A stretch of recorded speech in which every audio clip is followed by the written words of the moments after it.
ஒரு special coffee పొడపా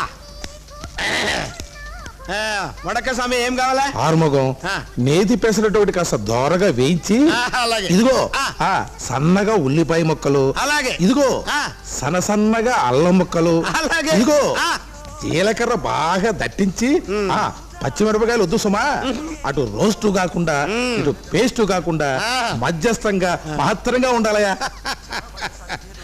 ஒரு சாதா பெசர వాంగో వాంగో వణక్కం వల్లభరామ స్వామి. నేను చెప్పిన ప్లాన్ సక్సెస్ దానే. నేను పంపిన పిల్ల ఎప్పుడు హుషారా? హోటల్ నిండా కస్టమర్స్ ఉన్నారు. నీ వ్యాపారం చెడగొట్టి నీ కడుపు కొట్టడం నాకు ఇష్టం లేదు. అలా లోపలికి వెళ్ళి డిస్కస్ చేసుకుందాం పదా. అప్పుడే వాంగ స్వామి వాంగో, అప్పుడే వాంగో. ரொம்ப நல்ல நாளே లలే లాలే లాలే. స్వచ్ఛమైన బంగారం లాంటి కాలేజీ పిల్లల్ని పంపిస్తానని చెప్పి బజారు పిల్లల్ని పంపిస్తావా? సొంత డిస్కషన్ కాదు స్వామి.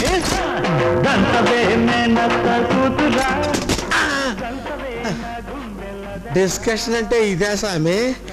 నల్లా ఇరకప్ప, రొంబ నల్లా ఇరక. అయితే వ్యాపారం బాగానే ఉందంట. అమ్మో నల్లా ఇరకప్ప. వస్తాను ఆరుముఖం. నా వరే స్వామి. మురుగన్ మేల సత్యమా నేను చెప్పింది కాలేజీ పిల్లకే స్వామి. ఆ అమ్మాయి రాకపోతే వాళ్ళ అక్కొచ్చింది అనుకుంటా. అది పెద్ద కేసు, పెరియ పొరికి. ఓసారి దాన్ని పెళ్లి ఏర్పాటు చేస్తే అది పురోహితుడి కన్ను కొట్టి సన్నాయి ఊదేవాడి బుగ్గగిల్లి షామియానా వేసిన వాడితో లేచి పుట్టింది స్వామి. అదొచ్చిందా? దాని సంగతి నేను చూస్తున్నా స్వామి. ఇలాంటి చచ్చుపుచ్చు ఆలోచనలు కాదు ఆరుముఖం. నువ్వు మద్రాసులో సినిమాల్లో వంటలు చేశానన్నావని ఏదైనా సినిమా ఆలోచన ఇస్తావు కదా అని నిన్ను ఆశ్రయించా.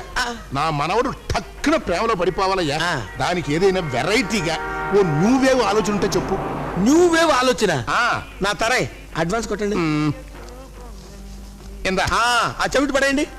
అది విడిగా రాదయ్యా, బాడీలో ఫిక్స్. అయితే నేనే వస్తాను.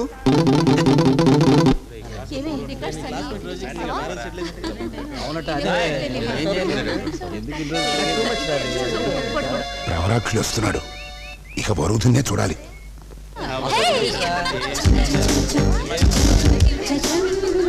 ప్యాంట్ షర్ట్ కొన్ని పారంగా 16 లంకణాలు చేసి ఇవాళే పచ్చని తీసుకున్న పిల్ల రాక్షసులా ఉందిరా.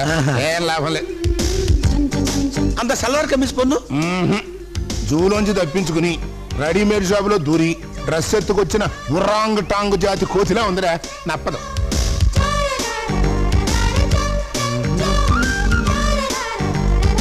సమీ అంగె పారుగా సమీ. నల్ల పొన్ను బాగుంది ఆరుముఖం. రండి, మా అమ్మాయి అండి. నమస్కారం అండి. కూర్చో కూర్చో. ఇలా రండి. మీరు మీ అమ్మాయి కొన్నాళ్ళు మా ఎదురింట్లో ఉండాలి. అది నేను ఇచ్చుకుంటాను. ప్లస్ ఖర్చులకి నెలకి 10,000 ఇస్తాను. మీ అమ్మాయి మా మనవణ్ణి ఆకట్టుకుంటే, మా మనవడు మీ అమ్మాయిని కట్టుకుంటే ఆ ఎస్టేట్కి మీరు వియ్యంకులు అవుతారు. ఆ ఆస్తికి మీరు వారసులు అవుతారు. ఏమంటారు? నేనేమనగలను వల్లభరావు గారు. 1895వ సంవత్సరంలో దొరికిపోయాను.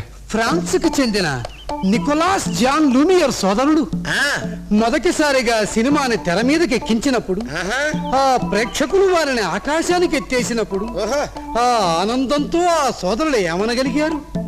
మురుగా థ్యాంక్స్ అన్న మాట తప్ప. ఈ చిన్నప్పుడు చరిత్ర పుస్తకాన్ని మింగినట్టున్నాడు రా.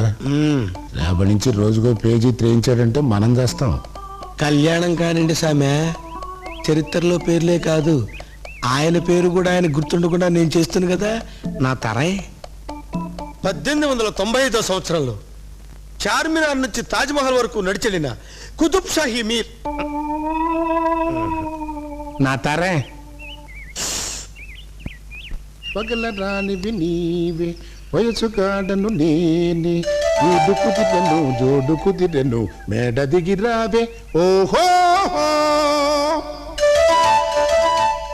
ఓహో ఆడిపోయాడు తాతయ్య, టార్జాన్ లాగా. ఇది గొంతుకు వ్యాయామం రా. దీన్నే థ్రోట్ ఎక్సర్సైజ్ అంటారు. ఓహో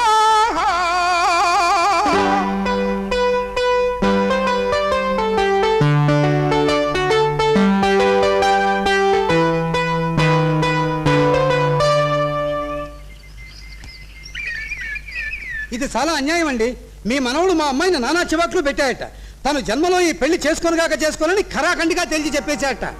1879వ సంవత్సరంలో యునైటెడ్ స్టేట్స్ ఆఫ్ అమెరికాకి చెందిన థామస్ ఆల్వా ఎడిసన్ ఎంతో కష్టపడి ఎలక్ట్రికల్ బల్బు తయారు చేస్తే దాన్ని ఎదిరింటబ్బాయి ఎత్తుకెళ్ళిపోతే ఎంత బాధపడి ఉండేవాడో మా అమ్మాయి అంత బాధపడుతుంది. అయ్యా, మాకు మీ డబ్బు వద్దు, మీ సంబంధం వద్దు, వెళ్ళండి. అరే, రెండో పానిపట్టు యుద్ధంలో కూడా ఇంత న్యాయం జరగలేదే. No no no no no no. ఆ 2వ నెంబర్ టేబుల్ క్లీన్ చేయండి. అదే డిస్కషన్ చేసుకున్నాం. వద్దు స్వామి, వద్దు స్వామి, వేలాయక స్వామి, అరే, అరే, వేలాయక స్వామి, వినండి.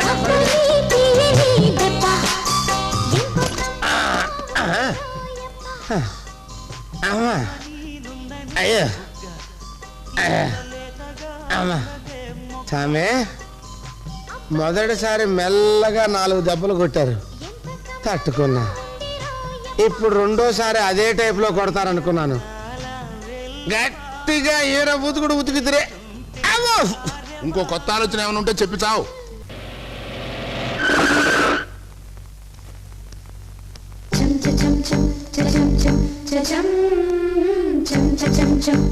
ముక్కాలా ముక్కాబుల్లా లైలా ఓ లైలా. తాతయ్య ఆ పాట ఏమిటి? ఏం లేదురా, ఇంతవరకు గీత చదివి ఇప్పుడే కాస్త రిలాక్స్ అవుతున్నా. అన్నట్టు రే, గీత అంటే ఓ జోక్ జ్ఞాపకం వచ్చింది. ఓ కుర్రాడు సీత అనే అమ్మాయిని రేపు చేశాడని కేసు కోర్టుకు వచ్చింది. నేను రేపు చేయలేదు మర్రో అని ఆ కుర్రాడు గొడవ. కోర్టు వాళ్ళు ఆ మొక్క గీత మీద చెయ్యేసి చెప్పు అన్నారు. చాలెవరు కండే, సీత మీద చెయ్యేశానని ఇంత గొడవ చేస్తున్నారు. ఇప్పుడు గీత మీద కూడా చెయ్యించి రెండో కేసులు ఎరికిద్దామనే. అమ్మా చాలే ఊరుకో, నోరు ఇప్పితే చాలు చచ్చి జోకులు బూతి జోకులు. నిన్నసలు సర్లే. ఒక్క నిమిషం ఆగరా తాత, శకునం చూసొస్తా. ఒకళ్ళ రాణివి నీవే ఓహోహో. ఉసుకోరా తాత, వెళ్ళిపో, గొప్ప శుభం జరుగుతుంది.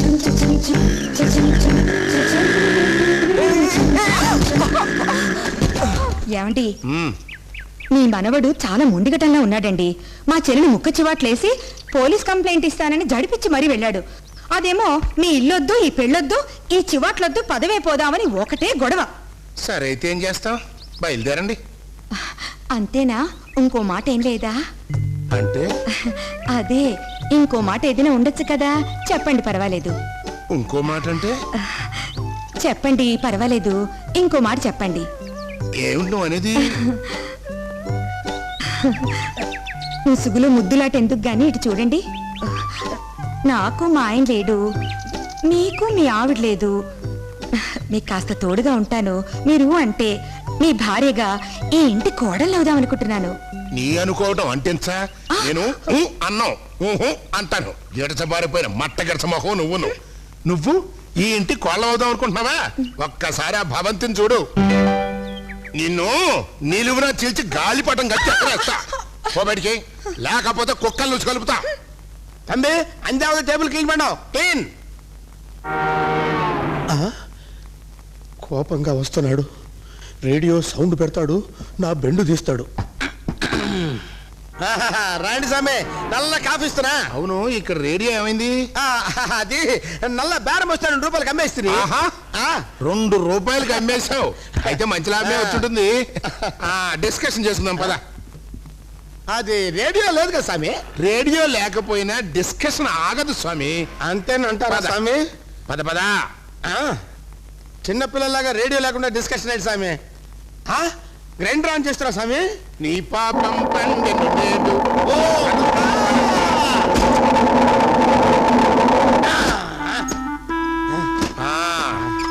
అదన్నమాట విషయం. అర్థమైందా?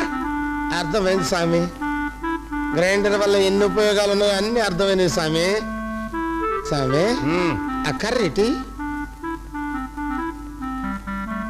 ఈ కర్రీ ఎక్కడ కొన్నారు స్వామి? మద్రాసులో. ఓహో, మా ఊర్లోనే కొన్ని నా మొహమే పగలు కొట్టారా స్వామి? సర్లే, కొత్త ఆలోచన ఉంటే చెప్పు. చెబుతా స్వామి. ఈ గ్రైండర్ కూడా ₹4 అమ్మేసిన తర్వాత చెబుతా స్వామి. స్వామి, నన్ను ఇడిచిపెట్టి స్వామి.